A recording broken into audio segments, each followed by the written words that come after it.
वासुदेव। बस इसको गाते रहना। मृत्यु के गाल में ना पहुंचे हम, इसलिए भगवान के चरणों की अनुरक्ति, भगवान के चरणों को पकड़ लो, मृत्यु से बचा जा सका है।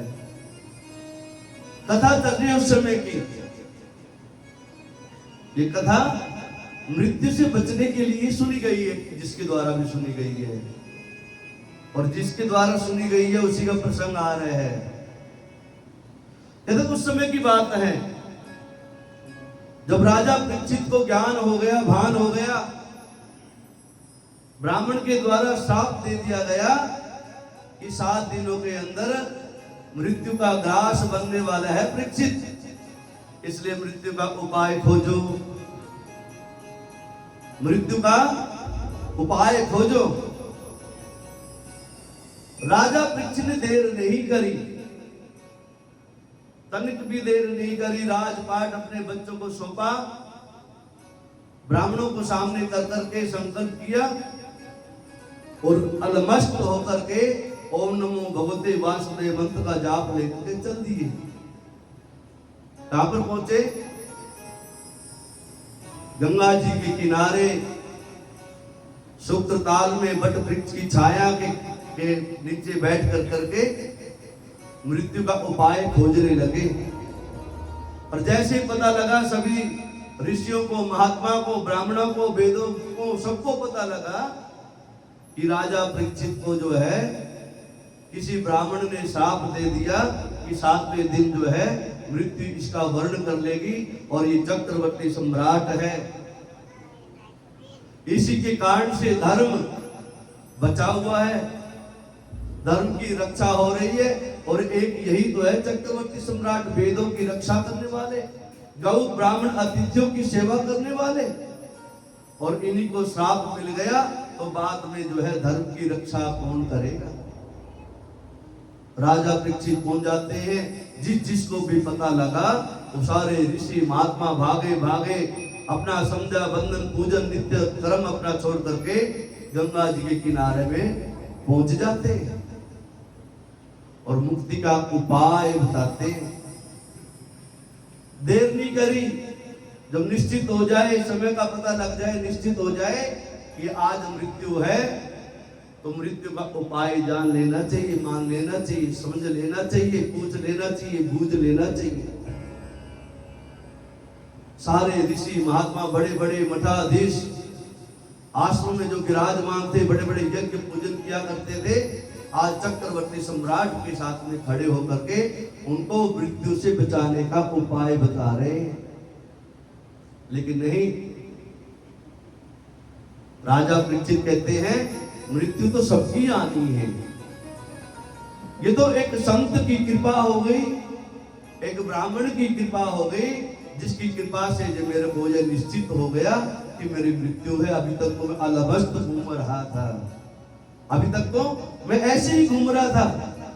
मैं चक्रवर्ती सम्राट हूं, मैं मृत्यु को भी जीत सकता हूं, लेकिन इस अहम और वहम में कभी नहीं रहना चाहिए। कितनी भी धन दौलत आ जाए, कितना भी वैभव आ जाए, कितना भी बन जाए, लेकिन नहीं, एक दिन मृत्यु निश्चित है, मृत्यु को आना निश्चित है। बोलो राधे राधे।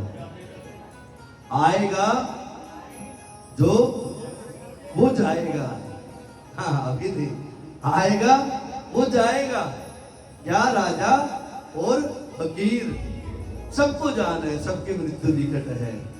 मृत्यु को निकट जान करके जिस दिन हृदय के अंदर भगवान का गुणगान करेंगे, इसलिए जितनी देर बैठे हैं समझ लेना चाहिए पता नहीं कब बुलावा आ जाए, इसलिए तैयार रहो, हरदम इंतजार मत करो कब आएगी। इसलिए प्रतिदिन हर श्वास में जो है भगवान के हरि नाम का स्मरण करते रहना चाहिए। उसी समय जब पता लगा कि राजा परीक्षित गंगा के किनारे आ गए, बट वृक्ष की छाया में आ गए, बड़े बड़े संत महात्मा भी आ चुके हैं, उधर से स्वर्ग के लोग के जो वासी हैं, देवता लोग भी जो है ना पहुंच जाते हैं। इसलिए पहुंचते हैं, देवताओं के पास में अमृत का कलश है, अमृत का कलश लेकर देवता लोग पहुंचते राजा परीक्षित के पास में, और जब तक देवता लोग पहुंचते हैं उससे पहले ही जो है सुखदेव जी महाराज राजा परीक्षित को मृत्यु से बचाने के लिए वहां पर पहुंच जाते हैं। बोलो सुखदेव जी महाराज की जय। सुखदेव जी महाराज को आया हुआ जान करके अलमस्त देख करके 14 वर्ष की अवस्था में सुखदेव जी महाराज गोपीन वस्त्र पहने हुए, हाथ में कमंडल है, दंड लिए हुए आ रहे हैं। राजा परीक्षित ने उनका स्वागत किया, मान सम्मान किया, आसन दिया और तुरंत देर ही नहीं करी, उपाय जानने का प्रयास किया। बोलो राधे राधे। और जैसे सुखदेव जी महाराज आए वैसे ही देवता लोग भी वहां पर आ धमके। सुधा कुंभम गृहीत्येव देवास्तत्र समागमम्। देवताओं ने देर भी नहीं करी, और देवताओं को बहुत दिनों से इंतजार था इस चीज का भी कब कलयुग में पृथ्वी लोक में भागवत जी की कथा होगी और उस भागवत जी का कथा का आनंद हम लेंगे, और ये जो स्वर्ग का जो अमृत कलश है ये अमृत हम उन्हें बांट देंगे, और भागवत कथा अमृत है वो उनको पिला देंगे। इसका मतलब है भागवत कथा अमृत स्वर्गलोक के अमृत से कहीं ज्यादा श्रेष्ठ है। बोलो राधे राधे, जोर से बोलो राधे राधे। देवता लोग पहुंच जाते हैं वहां पर और कहते हैं हे सुखदेव जी महाराज, आप ये अमृत का कलश ले लीजिए। अच्छा भैया, और बदले में क्या और क्यों दे रहे हो? कुछ तो कारण होगा। अमृत पिलाना बड़ा आसान बात नहीं है, देना भी बड़ी आसानी की बात नहीं है। एक समय गरुड़ महाराज जी को अमृत कलश की जरूरत पड़ गई, अमृत की। गरुड़ जी की माता बंधन में पड़ी हुई थी, तो बंधन से छुटकारा पाना था, तो ये शर्त रखी गई कि यदि स्वर्ग का अमृत हमें मिल जाए, आप ला के दे दो तो तुम्हारी माता को हम मुक्ति दिलवा देंगे। तो गरुड़ जी महाराज स्वर्ग लोक में गए, देवताओं से बड़ी प्रार्थना करी, पूजन किया, उनका आरती उतारी, भैया थोड़ा सा अमृत दे दो, ये नागों को दे देंगे हम, मेरी माता जो है उनके कब्जे में है, अब तुम्हारा क्या बिगड़ जाएगा, एक दो बूंद दे भी दी तो। ये कलश बहुत बड़ा है, भरा हुआ है, हजारों किले से अंदर जो अमृत भरा हुआ है, और थोड़ा सा दे दो तो क्या बिगड़ जाएगा। लेकिन दिया नहीं, इंद्रलोक में जाकर देवताओं ने मना कर दिया, भाग जाए यहाँ से गरुड़ जी। वो तो हठात बलवान थे, गरुड़ जी भी जबरदस्ती अमृत का कलश छीन के ले गए थे। बहुत भारी युद्ध हुआ गरुड़ जी के साथ में, तब कहीं जो है गरुड़ जी की शंका का समाधान हुआ, माता बंधन से मुक्त हुई थी। सुखदेव जी को ज्ञान हो गया, जब गरुड़ महाराज हाथ जोड़ करके पूजा की थाल लेके आरती उतारे थे देवताओं की, तब तो इन्होंने कभी अमृत की एक बूंद भी नहीं दी, और आज बिना बुलाए मेहमान आ रहे हैं, हमने बुलाया भी नहीं है, राजा परीक्षित ने निमंत्रण भी नहीं दिया है, किसी ने बुलाया भी नहीं है। अरे स्वर्ग लोग के जो है देवता लोग जो है अपने आप अमृत का पूरा कलश जो है उठा करके ले आए। कुछ न कुछ दाल में काला है, बिना बुलाए बिना मांगे जो सलाह दे, कोई काम करने का प्रयास करे, समझ लेना ये कुछ न कुछ जो है ना अपना हित साधना वाला है, अपना कुछ न कुछ काम निकालने वाला है, एक दे करके 100 लूटने वाला है ये। सुखदेव जी महाराज ने देर नहीं कही, सुखदेव जी महाराज ने डांट दिया देवताओं को, अरे देवताओं क्या चाहिए तुम्हें? क्या महाराज ये अमृत तो पिला दो राजा परीक्षित को, इसकी मृत्यु आने वाली है और राजा सम्राट कहाँ मिलेगा हमें, इसको ये अमर हो जाएगा, और तुम्हें कहता हमें भागवत की कथा सुना दो आप। कहते इससे क्या होगा कि भागवत की कथा का अमृत पीने से सदा सदा के लिए हम जो है ना निर्मल हो जाएंगे, और अमृत का पान करने से थोड़े दिन के लिए हम अमर हो जाएंगे। जब तक पुण्य कर्म है हमारे, जब तक तो अमर रहेंगे। जब पुण्य नष्ट हो जाएंगे तो हम द्वारा से जो है नरक योग में भोग भोगने के लिए जाना पड़ेगा। अरे भैया इतना बड़ा अच्छा कर रहे हो। भागवत की कथा अमृत जो सुन लेगा उसको द्वारा से इस जीवन में आने की आवश्यकता नहीं पड़ेगी। और अमृत की बूंदे, 2-4 बूंदे से उसको जब तक उसके पुण्य टिके हुए, जब तक स्वर्ग में रहेगा, और जब पुण्य खत्म हो जाएगा फिर यहीं पर इस धराधाम में इस नरक का भोग भोगने के लिए आना पड़ेगा। बोलो राधे राधे। अब इस प्रकार से जो है देवताओं को डांट करके वहां से भटका दिया। अरे देवता तुम तो चली जाओ।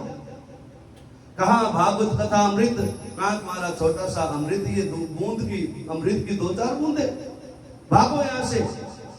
सारे देवता डांट फटकार खाने के बाद में बाबा की सुखदेव जी महाराज के वापस चले जाते हैं। और कहा जाते हैं?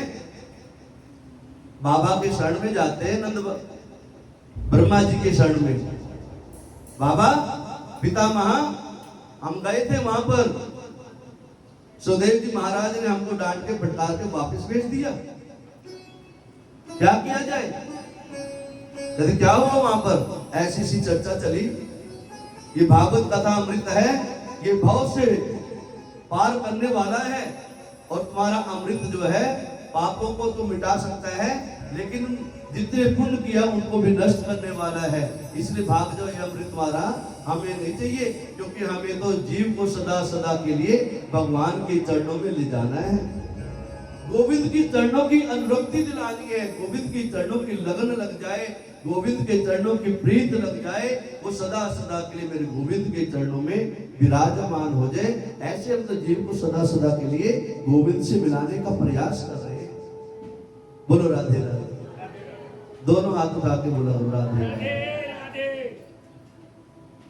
ब्रह्मा जी कह लेंगे भैया यदि इस भागवत कथा अमृत का सुनने का इतना ही फल है तो थोड़ा सा इंतजार करते हैं।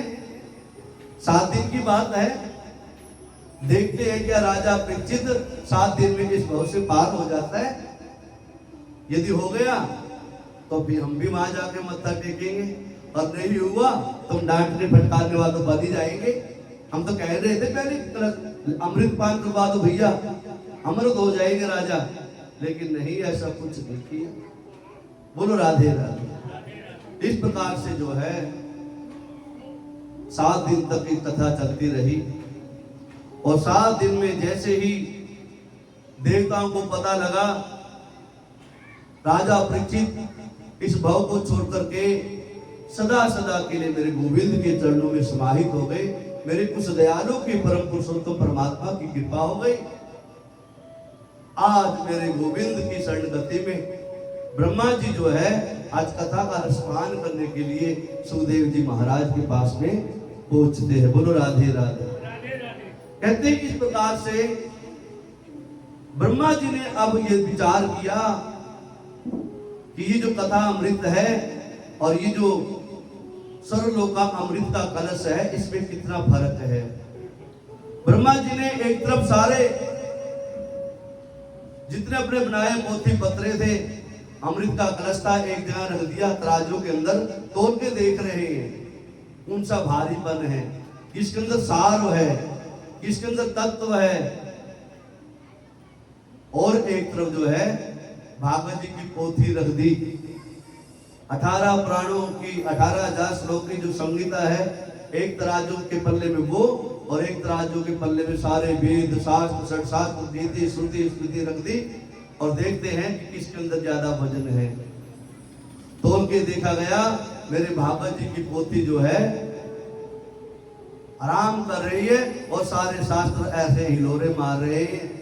ब्रह्मा जी को विश्वास हो गया, दृढ़ विश्वास हो गया कि साक्षात भागवत कथा अमृत भागवत जी की जो पोथी है, ये साक्षात में मेरे श्री कृष्ण भगवान जी साक्षात इसमें विराजमान रहते हैं। ऐसी है ये भागवत जी की कथा।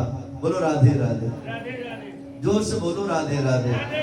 अब इस प्रकार से जो है ब्रह्मा जी को विश्वास हो गया कि कथा ये भागवत जी की पोथी ऐसे ही है। जब विश्वास हो जाए जीव को विश्वास ही तो दिलाना है और कुछ नहीं दिलवाना है। जब विश्वास हो जाए जीव को, दृढ़ निश्चय हो जाए, श्रद्धा जागृत हो जाए, मन में विश्वास उत्पन्न हो जाए और ये दृढ़ निश्चय हो जाए कि कथा ही एकमात्र जीव का उद्धार करने वाला एक नियम है, तो जीव को कथा का सहारा लेना चाहिए। इसलिए कथा का सहारा ओम नमो भगवते वासुदेव मंत्र के द्वारा लिया जाता है। आइए एक छोटा सा भजन गा दो बीच में, फिर चलते आगे, ठीक है ना, क्यों जागते रहेंगे थोड़ा थोड़ा।